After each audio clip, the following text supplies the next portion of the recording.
In Virginia City, at 129 South D Street, there's a 3-story Victorian house built in 1859. It has a hand-carved staircase, a business office, a parlor, living room, kitchen, all of that on the ground floor. Bedrooms and bathrooms are upstairs. This was the home of John Mackey, and this mansion still stands today as a museum, known as Mackey's Museum.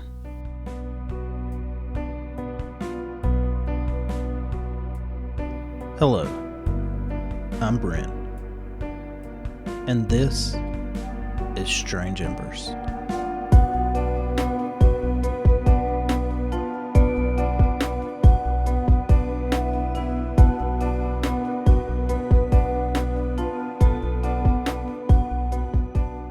This week we'll be talking about Mackey's Mansion for Nevada's 50-state hunt.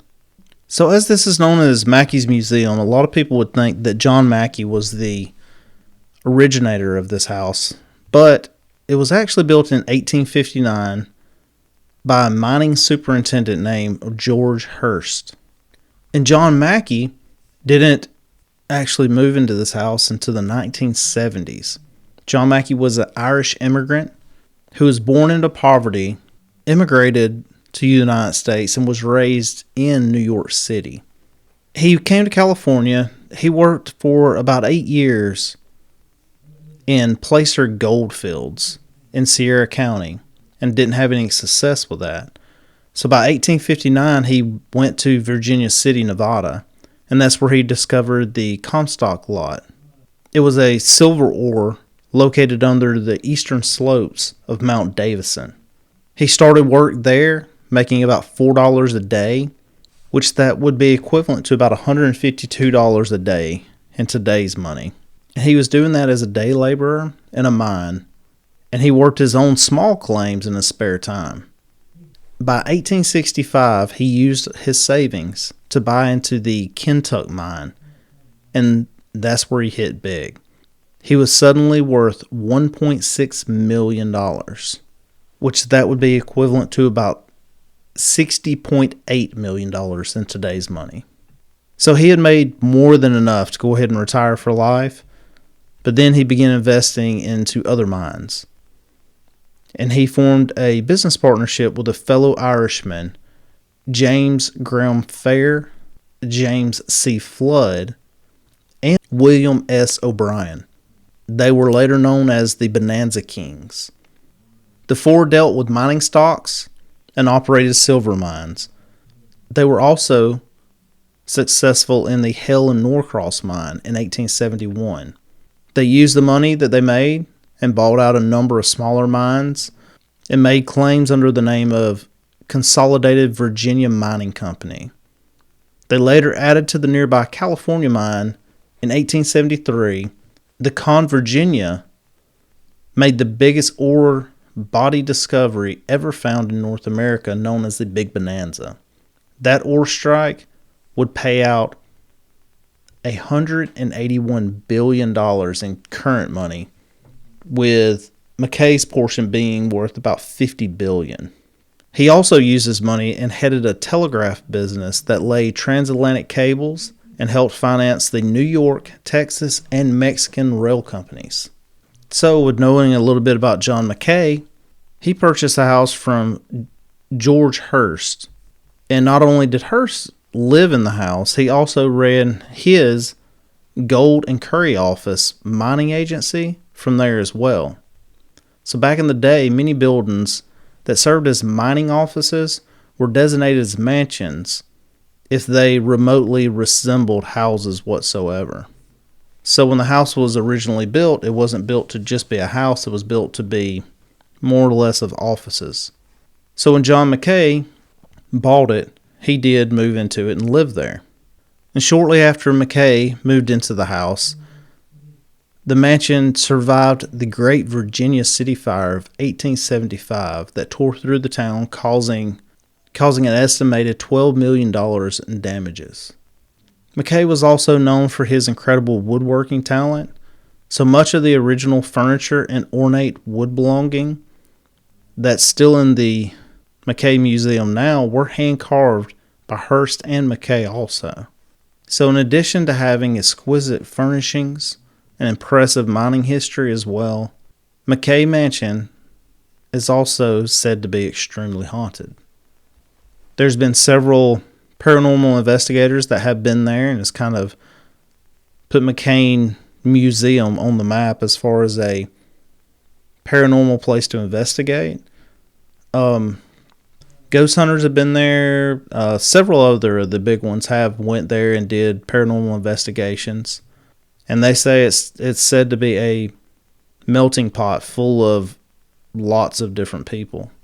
The house is also said to have a room that was pretty much a safe that was built into the house, and that is the vault where McKay kept his fortune, consisting largely of gold. One evening, 2 men tried to come in and rob the home of the gold that was there, but there was an armed security guard that happened to be at the house, and he shot both of the men dead in the house.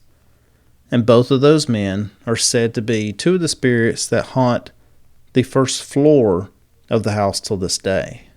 There's also said to be a tale of 2 little girls that they've named Lily and Emma that like to play running up and down the stairs. Visitors of the museum said sometimes that they feel people or something pulling at their shirt, kind of like it would be kids playing and pulling at the bottoms of their shirts. Johnny Depp stayed at the mansion when he was filming a movie called The Dead Man. And Johnny Depp even said that he had one of the little girls visit him in his room and sat at the foot of the bed where he was at. There's also a maid that's said to be haunting the house, and the maid's name was Harriet. There was a picture of her. It'll be on the screen so you can see. They think that she walks up and down the steps, and the staff that actually works there said that her activity ramps up more if their cleaning and dusting of the home isn't up to specs, isn't up to par, that it seems like the maid's activity ramps up and gets more known. But if they stay on top of their dusting and all, then she doesn't make as much commotion. So in the parlor, there some of this that I'm going to be talking about comes from some interviews that I've listened to and watched of staff of the museum. And in the parlor, there is a curio cabinet, and inside the curio cabinet is a human skull. It's a skull of, they said it's said to be a woman's skull. It was found around the 1880s is when the skull was actually found. It's still in the house to this day, and they have named the skull Veronica. One of the bedrooms, they call it the creepy doll room. There are a lot of dolls inside of the room. And there is one particular doll that sits in a little chair in the floor. That doll they have named her Anne. And they said that Anne likes to turn the chair around. They said you can walk by it sometimes and Anne might be sitting in the chair looking towards the door. You could come back by there later and the chair might be turned around. She might be facing the window, or the doorway is blocked, so people are not just going in and out of there. So makes you wonder if Anne really does move the chair or not. Both of the bedrooms that are upstairs, John's bedroom and his wife's, are separated. Back then, they both had separate bedrooms on both sides, but they had an adjoining door that they could come in and out of each other's areas. They have both of them set up as the way that they would probably be set up back then. And also a unique thing about this house is there is a bathroom that is upstairs, a fully plumbed bathroom. The unique thing about the bathroom is, well, a couple of unique things about the bathroom are, one, the toilet has a design painted on it, and the design is actually painted on it with real gold leaf paint. So it is the original toilet that's in there with the gold leaf paint on it, and it makes the toilet incredibly valuable because of the gold that's in the paint. And also, it was plumbed with a fully functional bathroom in the home. And this is said to be the very first indoor plumbed bathroom on the entire West Coast.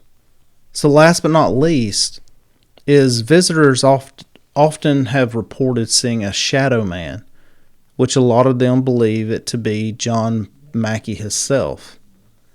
And I'm going to show you a clip. This video that I'm going to show actually came from Mackey Museum's Facebook page. It's a video that they have posted on there that someone took and of their famous shadow man caught on film. So I'm going to play it for you. I'm going to let it play probably 2 or 3 times so you can see it real good.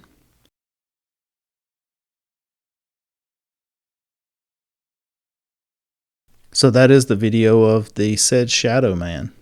John Mackey did die in 1902 at the age of 70 while he was on a business trip in London. So what do y'all think about John Mackey passed away when he was in London? Do you think the shadow man could be him? Do you think his spirit came back to the mansion after he passed? Jump in the comments. Let me know what you think. I hope you enjoyed tonight's episode. And thank you all again for being here. Thank you for the likes. Thank you for the subscribes. Thank you for the comments. Every bit of it helps. And until the next episode, everyone, have a good night.